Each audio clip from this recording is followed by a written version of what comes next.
தாய் தமிழ் உறவுகளுக்கு வணக்கம்.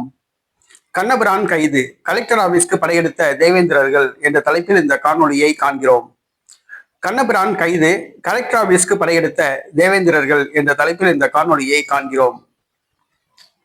தேவேந்திரகுல எழுச்சி இயக்கத்தின் தலைவர் கண்ணபிரான். தேவேந்திரகுல எழுச்சி இயக்கத்தின் தலைவர் கண்ணபிரான். இவர் பசுபதி பாண்டியன் அவர்களுடைய தீவிர விசுவாசி. பசுபதி பாண்டியன் அவர்களுடைய மறைவுக்கு பிறகு இவர் தேவேந்திரகுல எழுச்சி இயக்கம் என்ற பெயரில் ஒரு அமைப்பை ஏற்படுத்தி அதன் தலைவராக இருந்து தேவேந்திரகுல வேளாளர் சமுதாய மக்களுக்காக பாடுபட்டு வருகிறார்.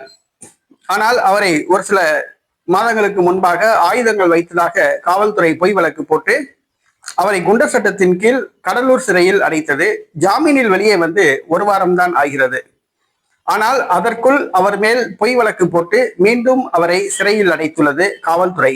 இது தேவேந்திரகுல வேளாளர் சமுதாய மக்கள் மத்தியில் அதிர்ச்சியை ஏற்படுத்தியுள்ளது.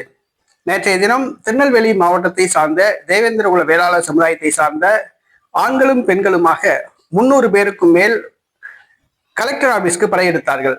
மாவட்ட ஆட்சித்தலைவரை சந்தித்து திருநெல்வேலி மாவட்டத்தில் காவல்துறையானது கண்ணபிரான் மீது பொய் வழக்குகள் போட்டு சிறையில் அடைத்து வருகிறது.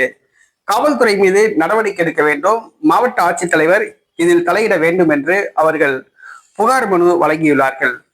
நேற்றைய தினம் கலெக்டர் ஆபீஸ்க்கு தேவேந்திரகுல வேளாளர் சமூகத்தை சார்ந்தவர்கள் எழுச்சியுடன் ஆவேசத்துடன் கலந்து கொண்டார்கள்.